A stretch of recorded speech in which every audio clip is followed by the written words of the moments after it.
Caros irmãos, queridas irmãs, ontem nós celebramos todos os santos. Hoje celebramos todos os fiéis defuntos.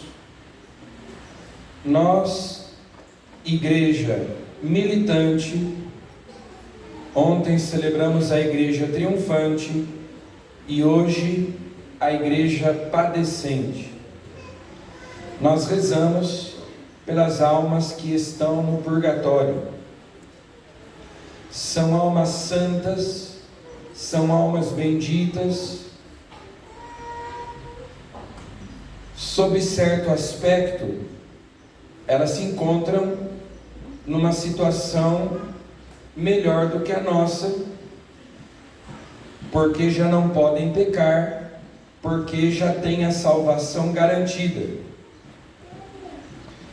Por outro lado, o purgatório é um lugar de padecimentos inimagináveis, grandes sofrimentos, porque é um lugar de purificação, como o próprio nome diz. E as almas que estão no purgatório podem interceder por nós, mas não podem fazer nada por si mesmas. Então nós precisamos rezar por elas, nós podemos ajudá-las. Elas são purificadas no fogo do amor de Deus, mas nós podemos ajudá-las, nós podemos auxiliá-las com as nossas orações, com as indulgências aplicadas a elas e especialmente oferecendo o sacrifício eucarístico. Aquele que morre em estado de graça se salva, mas isso não significa que esteja pronto para entrar no céu. Porque o pecado, mesmo depois de perdoado, deixa sequelas na nossa alma. Precisa ser expiado, por isso é que nós fazemos penitência. Por isso o padre na confissão, depois que nós recebemos a absolvição, devemos cumprir aquela penitência que nos foi dada e que é simbólica. Nos lembra que nós precisamos reparar os pecados cometidos, perdoados na confissão, mas é necessário purificar-se daquelas consequências que o pecado deixa, a chamada pena temporal. Para isso também servem as indulgências. São uma ajuda que a igreja nos dá para que nós possamos expiar os pecados, a pena temporal, além das nossas penitências, que são o nosso esforço, também os méritos de Cristo e dos santos que a igreja aplica a quem recebe indulgência. Então, essa é uma maneira de nós encurtarmos o nosso tempo no purgatório, porque os maiores sofrimentos que alguém possa padecer neste mundo, nesta vida, são menores do que os menores sofrimentos no purgatório. Então, na verdade, nós, enquanto caminhamos neste mundo, devemos fazer penitência para reparar os nossos pecados, para que Deus, com a sua graça, possa curar-nos das sequelas do pecado, as penas temporais, as consequências do pecado para nós aqui neste mundo. E assim nós vamos encurtando o tempo de purgatório. São poucos aqueles que se salvam e vão direto para o céu. Apenas aqueles que alcançaram uma grande santidade, um grau de santidade muito grande. A maioria das pessoas, se não fosse essa última misericórdia de Deus que é o purgatório, não iria para o céu. Então, Morrer em estado de graça significa salvar-se, mas não significa entrar imediatamente no céu. Porque para entrar no céu é preciso ter alcançado certo nível, certo grau de santidade, que a maioria das pessoas, mesmo morrendo em estado de graça, não atingiu, não alcançou ainda. É necessário uma última purificação. E nós podemos fazer algo pelas almas do purgatório. Então, nesse sentido, são almas santas, já não pecam, já têm a salvação garantida, por isso tem uma grande esperança. No entanto, nós que somos ainda igreja militante, ainda estamos na luta pela salvação, podemos ajudá-las, sobretudo com a missa. Nós escutamos hoje a primeira leitura tirada do segundo livro dos Macabeus. O primeiro e o segundo livros dos Macabeus contam a história de resistência dos judeus contra os gregos. Pouco tempo antes de Jesus, estamos no Antigo Testamento, a cultura grega começou a se impor. E, para continuarem fiéis à lei de Deus, à sua religião, esses judeus lutaram contra essas forças estrangeiras que queriam substituir a religião revelada por Deus no Antigo Testamento pela religião dos gregos. Judas Macabeu é um dos líderes dessa revolta, dessa guerra dos judeus. A primeira leitura de hoje diz que, depois da batalha, naturalmente, muitos soldados morreram. E Judas mandou fazer uma coleta, recolhendo cerca de 10.000 dracmas, que enviou a Jerusalém para que se oferecesse um sacrifício pelo pecado. Então, uma coleta foi feita, o dinheiro foi enviado para Jerusalém, onde ficava o templo, onde os sacerdotes ofereciam vítimas, holocaustos, sacrifícios pelos pecados, e esses sacrifícios deviam ser oferecidos por aqueles que morreram na batalha. E o autor do livro dos Macabeus diz: ação justa e nobre, inspirada na sua crença na ressurreição, pois se ele não esperasse que os soldados mortos haviam de ressuscitar, teria sido em vão e supérfluo rezar por eles. Ora, nós rezamos pelos mortos porque nós cremos na ressurreição dos mortos, porque nós cremos na vida eterna. Hoje é um dia em que, em muitos lugares, nos cemitérios, os nossos irmãos protestantes distribuem folhetinhos dizendo que essa coisa de rezar pelos mortos não serve para nada, não adianta de nada, que essa doutrina não é bíblica, que rezar por quem já morreu não tem serventia nenhuma. No entanto, a palavra de Deus está dizendo claramente, lá no Antigo Testamento ainda, antes de Cristo, Judas Macabeu considerava que aos que morrem piedosamente, ou seja, em amizade com Deus, na graça de Deus, está reservada uma bela recompensa. Santo e piedoso pensamento este de orar pelos mortos. Por isso ele ofereceu um sacrifício expiatório pelos defuntos, para que fossem livres dos seus pecados. Quando Lutero, pai dos protestantes, pai do protestantismo, começou a defender a ideia de que o purgatório não existe, a missa não é um sacrifício, e que de nada serve oferecer a missa pelos que morreram, a igreja respondeu a Lutero, dizendo: não, essa é uma prática muito antiga da igreja, e que já vem desde o Antigo Testamento, e nós devemos sim rezar pelos mortos. Lutero dizia: não, eu só acredito naquilo que está na Bíblia. Essas tradições da igreja não me interessam. Aí mostraram para ele: leia o segundo livro dos Macabeus.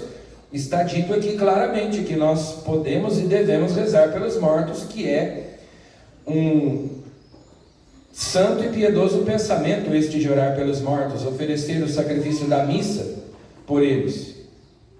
Aí Lutero, que dizia que só acreditava no que estava na Bíblia, quando mostraram essa passagem para ele, fez o quê? Disse: vamos então tirar esse livro da Bíblia. Por isso é que você não encontra o livro de Macabeus na Bíblia protestante. Porque primeiro ele diz que acredita na Bíblia, mas quando a Bíblia diz uma coisa diferente daquilo que ele prega, então vamos tirar esse livro da Bíblia, né, gente? Afinal de contas, não é bem na Bíblia que ele acreditava, mas nas ideias loucas da cabeça dele. Então, essa é uma prática muito antiga. Nós cremos que as pessoas, ao morrerem, passam pelo juízo particular, vão para o céu, ou vão para o inferno, ou vão para o purgatório. Aqueles que se salvam estão destinados ao céu, mas ainda não podem entrar no céu, passam pelo purgatório para se purificarem. E é por isso que a gente reza, senão de fato não teria sentido nenhum. Quem está no céu não precisa das nossas orações, quem está no inferno não adianta que a gente reze. A gente não sabe onde é que estão as almas dos falecidos, dos nossos entes queridos, então nós rezamos na esperança. Mas muitos dos nossos irmãos protestantes acreditam que quem morre fica dormindo, permanece inconsciente, não está no céu, não está no inferno, muito menos no purgatório, porque eles não acreditam no purgatório, mas estão inconscientes, dormem, aguardando a ressurreição. Por isso é que também eles não creem na ressurreição, não creem na intercessão dos santos, porque para eles os santos não estão no céu, estão dormindo, aguardando a ressurreição. A segunda leitura de hoje dá uma resposta a isso. São Paulo, ali na segunda carta aos Coríntios, diz: estamos cheios de confiança e preferimos deixar a moradia do nosso corpo para ir morar junto do Senhor.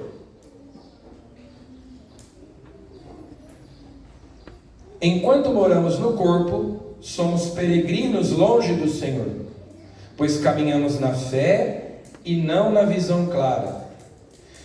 Então São Paulo diz: eu espero ansiosamente o momento de deixar a moradia do corpo, deixar esta vida, morrer, para ir morar junto do Senhor.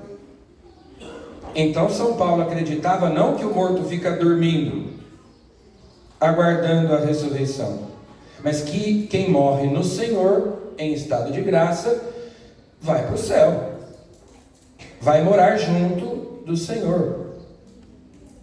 Portanto, essa é a fé da igreja desde o tempo apostólico. Nada dessa história de mortos inconscientes, né? Aqueles que morrem comparecem diante do tribunal de Deus, como São Paulo diz aqui nessa mesma leitura. Todos nós temos de comparecer às claras perante o tribunal de Cristo, já no momento da morte, no juízo particular, para cada um receber a devida recompensa, prêmio ou castigo do que tiver feito ao longo de sua vida corporal. E aqui ele deixa também claro que nós somos salvos pela fé, mas precisamos praticar boas obras para nos salvarmos, né? Não somente pela fé, como dizia Lutero, mas pela fé. Mas temos a necessidade de comprovar a nossa fé pelas obras. Então hoje nós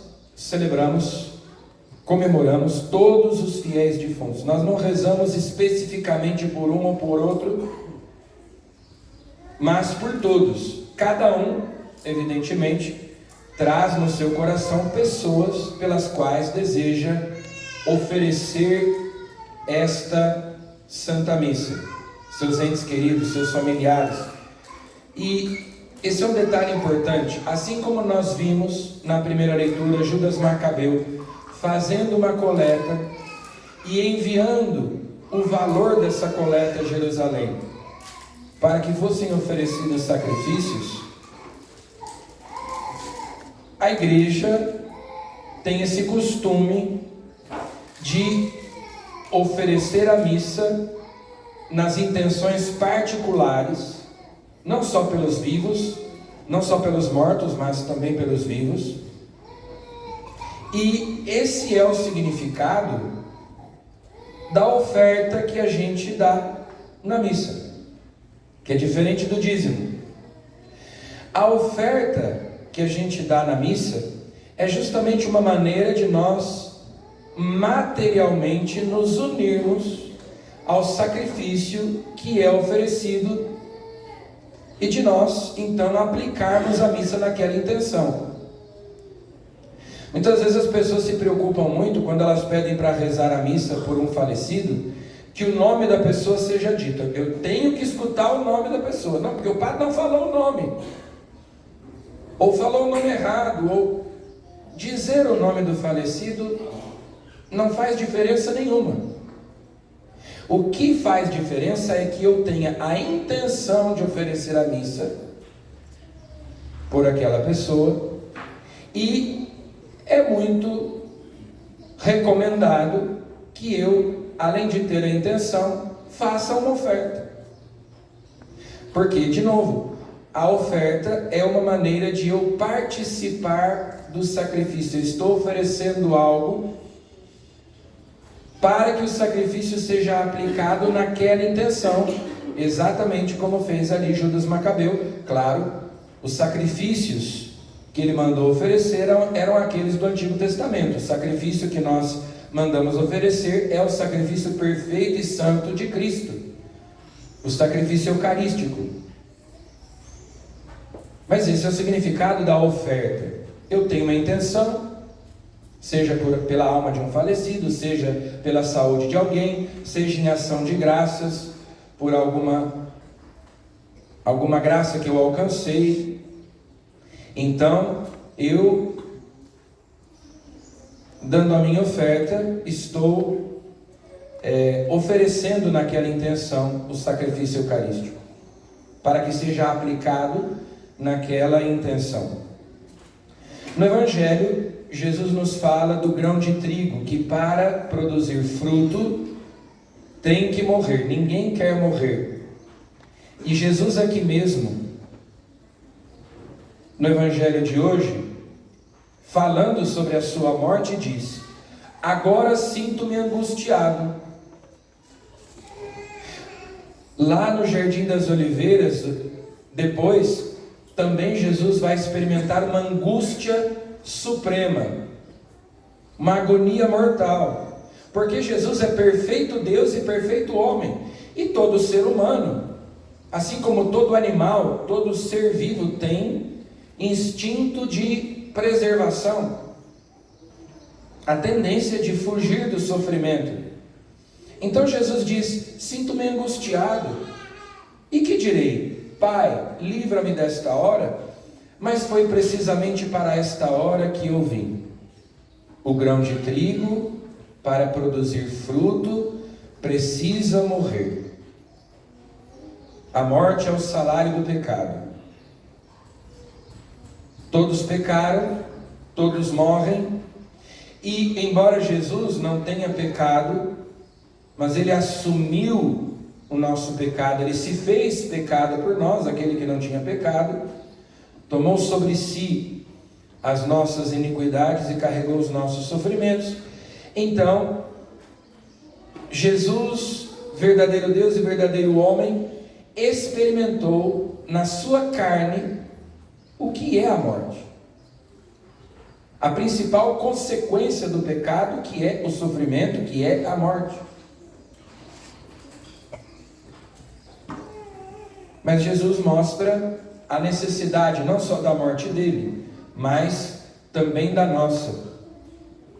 Porque no final das contas, para nós que cremos, a vida não é tirada, mas transformada. Nós cremos na vida eterna, nós temos a esperança de morar com Deus no céu. Ele foi preparar um lugar para nós no céu. Então, para nós, esse é o caminho do grão de trigo. É necessário morrer para ressuscitar, para participar do convívio dos eleitos no céu, entrar na glória de Deus, na luz de Deus. E como nós temos fé em Jesus, vencedor da morte, nós temos que olhar a morte dessa maneira.